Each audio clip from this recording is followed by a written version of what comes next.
আমি তরিকুজ্জামান, প্রভাষক হিসাব বিজ্ঞান, হাজীগঞ্জ সরকারি model pilot high school and college, Hajiganj, Chandpur. আজকের এই বিশেষ অনলাইন ক্লাসে সবাইকে স্বাগত ও শুভেচ্ছা। প্রিয় শিক্ষার্থী বন্ধুরা, নিশ্চয়ই তোমরা সবাই ভালো আছো। মহান রব্বুল আলামিনের কাছে এই প্রার্থনাই করি যাতে তোমরা সবাই ভালো থাকো, নিরাপদে থাকো। তো আজকে আমরা আমাদের তৃতীয় লেকচার অর্থাৎ আমরা যে ধারাবাহিকভাবে যে আলোচনা করতেছি অংশীদারি ব্যবসা হিসাব, তার আজকে তৃতীয় ক্লাস। তো আজকে আমরা আলোচনা করব মূলত স্থায়ী মূলধন পদ্ধতিতে কীভাবে লাভ লোকসান আবর্তন হিসাব এবং চলতি হিসাব, অংশীদারি মূলধন হিসাব তৈরি করতে হয় সেই বিষয়ে আমরা আজকে আলোচনা করব। তো সেক্ষেত্রে আমরা আমাদের পূর্বের প্রশ্নটাই ঠিক থাকবে, অর্থাৎ আমরা আগে যে প্রশ্নটা গাণিতিক সমস্যার সমাধান করেছি সেই সমস্যাটা নিয়ে আমরা কাজ করব, তবে তার সাথে শুধু বাড়তি এই অংশটুকু আমাদেরকে যোগ করতে হবে।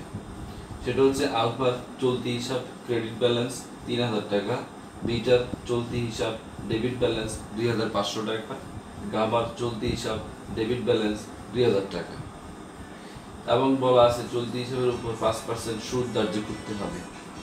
তো তোমাদের আগেই আমি বলেছিলাম যে তোমরা বুঝবে কিভাবে কোনটা স্থায়ী পদ্ধতিতে মূলধন হিসাব প্রস্তুত করতে হবে আর কোনটা পরিবর্তনশীল পদ্ধতিতে মূলধন হিসাব প্রস্তুত করতে হবে। তো সেক্ষেত্রে আমাদের এই চলতি হিসাবের জ্যাট দেওয়া আছে, এটা একটা উপায়, গুরুত্বপূর্ণ উপায়। সেটা হলো কি, চলতি হিসাবে জ্যাট থাকলে বুঝতে হবে যে আমাদের কাজটা আমরা কি করতে হবে, স্থায়ী মূলধন পদ্ধতিতে করতে হবে। তো শুরু করা যাক। তো আমাদের এটা হলো লাভ লোকসান আবর্তন হিসাব। আমাদের লাভ লোকসান আবর্তন হিসাবের মধ্যে তেমন কোনো পরিবর্তন নেই, অর্থাৎ আমরা পূর্বের ক্লাসে যেভাবে আবর্তন হিসাব প্রস্তুত করেছি ঠিক একইভাবে আমরা আবর্তন হিসাব প্রস্তুত করব। তো এখানে যে পার্থক্যটুকু সেটুকু হচ্ছে, তোমরা খেয়াল করলে দেখতে পারবা, সেটা হলো যেখানে বলা আছে অংশীদারদের চলতি হিসাব, এখানে বলা আছে কি অংশীদারদের চলতি হিসাব, অংশীদারদের চলতি হিসাব, অংশীদারদের চলতি হিসাব। পূর্বে যেটা ছিল কি অংশীদারদের মূলধন হিসাব, অর্থাৎ স্থায়ী পদ্ধতিতে এই হিসাবগুলা মূলধনে সরাসরি যাবে না, যাবে কোথায়, চলতি হিসাবে।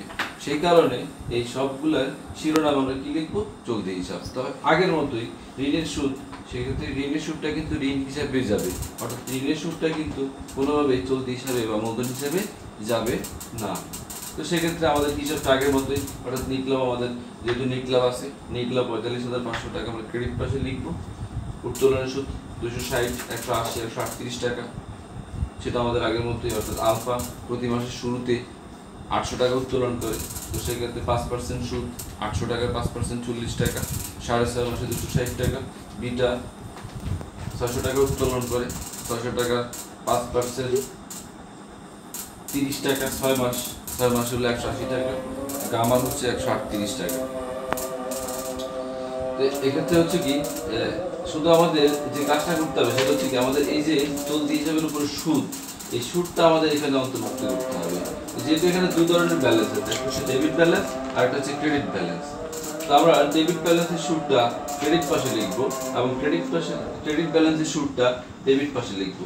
যেমন এখানে বলা আছে ডেবিট উদ্বৃত্তের সুদ বিটা, এই যে 2500 টাকার 5% সুদ 125 টাকা, 2000 টাকার 5% সুদ 100 টাকা। আবার এখানে ক্রেডিট ব্যালেন্স 3000 টাকা, 3000 এর 5% সুদ 150 টাকা। তো ঠিক সেম আগের মধ্যে আমরা যোগ করব, ক্রেডিট পাশে যোগফল 48,103 টাকা এবং ক্রেডিট পাশে যোগফল 48,003 থেকে আমরা এই ডেবিট পাশে মূলধনের সুদ, ঋণের সুদ, কমিশন, ডেবিট উদ্বৃত্তের সুদ বাদ দেওয়ার পর আমাদের অবশিষ্ট থাকে 38,719 টাকা।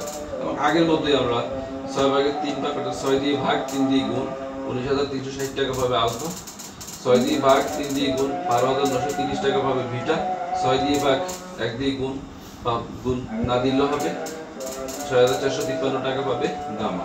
অর্থাৎ এইভাবে করে আমরা কি করবো, আমাদের লাভ লোকসান আবর্তন হিসাবটা তৈরি করবো। তবে খেয়াল রাখতে হবে যে বিষয়টা, সেটা হচ্ছে হিসাবগুলা কিন্তু আমরা আগের মতোই করবো, অর্থাৎ গণনা কার্যের কোনো পরিবর্তন হবে না। পরিবর্তন হবে শুধুমাত্র কি, যে শিরোনাম।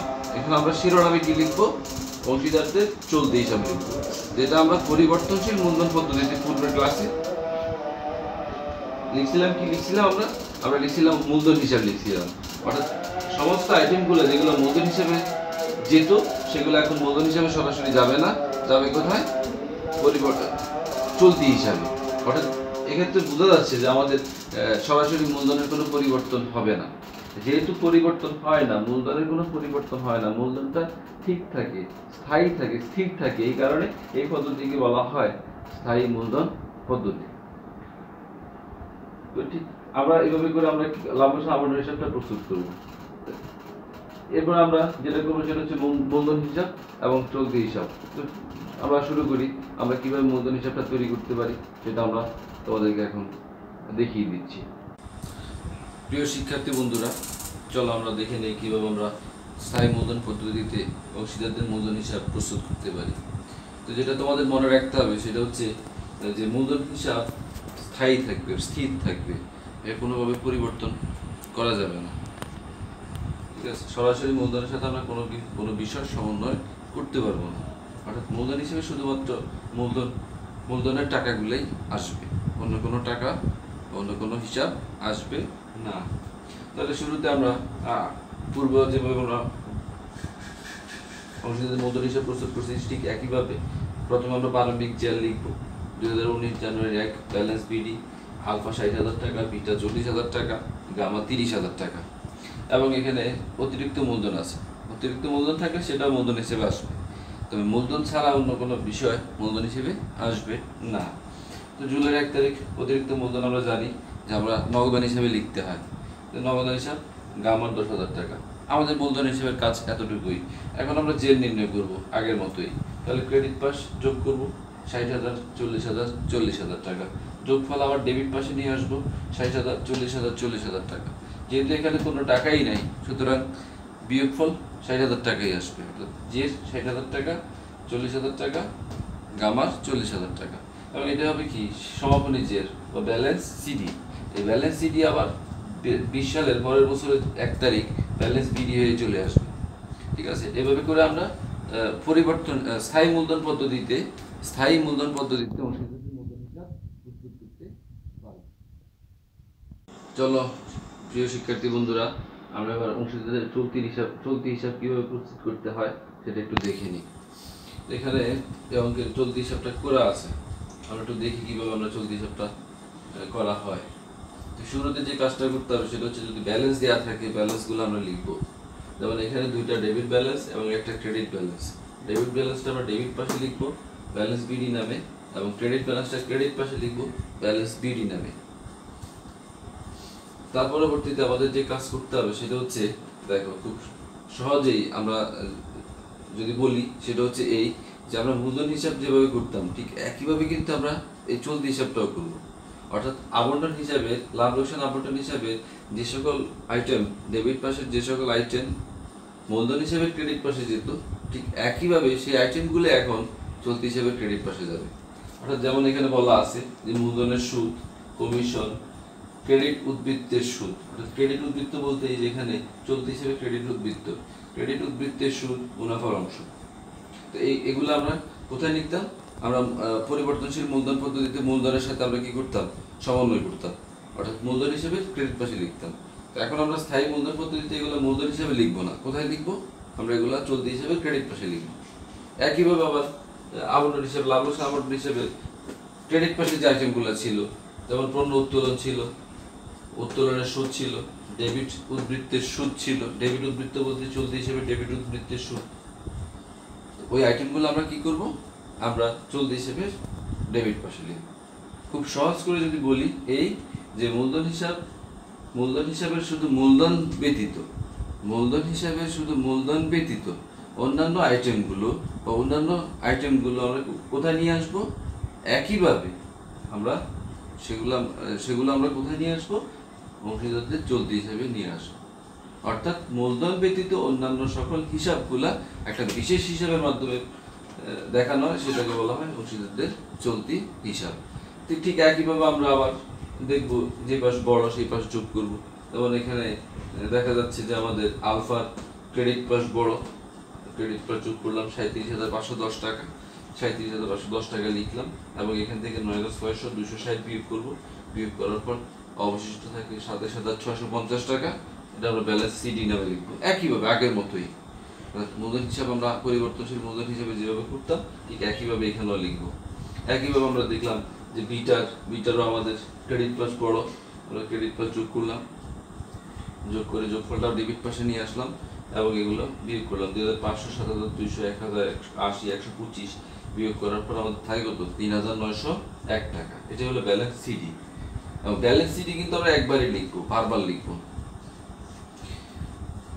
একইভাবে গামারও ক্রেডিট পাস বড় 10,237 টাকা, সেখান থেকে ডেবিট পাশের হিসাব বাদ দেওয়ার পর অবশিষ্ট থাকে 1199 টাকা। এটা হলো গামার ব্যালেন্স সিডি। এই ব্যালেন্স সিডিটা আগের মতো আমরা ব্যালেন্স বিডি হিসেবে এখানে নিয়ে আসবো। 2020 সাল জানুয়ারি 1 ব্যালেন্স বিডি 27,650, আলফা বিটা হলো 3,901, গামা হলো 1,199। বাট এই সিডি ব্যালেন্স সিডি এখানে ব্যালেন্স বিডি হিসেবে আসবে। তার মানে আমরা তোমরা নিশ্চয়ই এতক্ষণে বুঝে গেছো যে আমাদের পরিবর্তনশীল মূলধন পদ্ধতি এবং স্থায়ী মূলধন পদ্ধতির মধ্যে খুব বেশি পার্থক্য নেই। যেমন লাভ লোকসান আবন্টন হিসেবে যে পার্থক্যটা আমরা দেখলাম সেটা হচ্ছে শুধুমাত্র কি আমরা মূলধন হিসাব অর্থাৎ পরিবর্তনশীল মূলধন পদ্ধতিতে আমরা শিরোনামে লিখতাম অংশীদারদের মূলধন হিসাব, আর স্থায়ী পদ্ধতিতে আমরা মূলধন হিসাব না লিখে আমরা শিরোনামে লিখব কি অংশীদারদের চলতি হিসাব। এই শুধুমাত্র এতটুকুই পার্থক্য ছিল।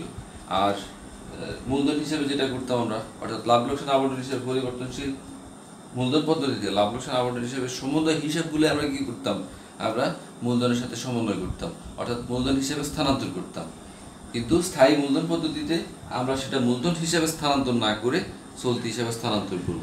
অর্থাৎ এক্ষেত্রে দেখা যাচ্ছে গণনাতে কোনো গণনার নিয়মগুলো আগের মতোই, শুধুমাত্র লেখার উপস্থাপনটাই ভিন্ন। অর্থাৎ এক্ষেত্রে একটা বাড়তি একটা হিসাব প্রস্তুত করতে হয়, যেটাকে বলা হয় অংশীদারদের চলতি হিসাব। তো নিশ্চয়ই তোমরা এতক্ষণে বুঝে গেছো যে কীভাবে স্থায়ী মূলধন পদ্ধতিতে অংশীদারি কারবারের হিসাব প্রস্তুত করতে হয়, কীভাবে লাভ লোকসান আবন্টন হিসাব প্রস্তুত করতে হয়, কীভাবে মূলধন হিসাব প্রস্তুত করতে হয়, কীভাবে চলতি হিসাব প্রস্তুত করতে হয়। তো আজকে এই পর্যন্তই। তো তোমাদের যেটা তো এইভাবে আমরা একটা অংশীদারি বা কারবারের হিসাব প্রস্তুত করতে পারবো। তো তোমরা তোমাদের যে বই আছে সেই বই থেকে তোমরা অঙ্ক প্র্যাকটিস করবা, এবং যদি কোনো সমস্যা তোমরা উপনীত হও বা সমস্যায় পড়ো, কোনো কিছু বুঝতে না পারো, সেক্ষেত্রে তোমরা অবশ্যই আমাকে জানাবা, কমেন্ট বক্সে কমেন্ট করে আমাকে জানাবা। আমি পরবর্তী ক্লাসে তোমাদের সেই সমস্যার সমাধান দেওয়ার চেষ্টা করব। তো আমাদের কিন্তু অংশীদারি কারবারের আজকে 3য় লেকচার। আমরা আরও 2টো লেকচার এই বিষয়ের উপরে ধারাবাহিকভাবে পরবর্তীতে আমরা আরও 2টো লেকচার উপস্থাপন করব। তো এই বলে সবাইকে সবার সর্বাঙ্গীন মঙ্গল কামনা করে আজকের ক্লাস এখানেই সমাপ্ত করছি। আল্লাহ হাফেজ।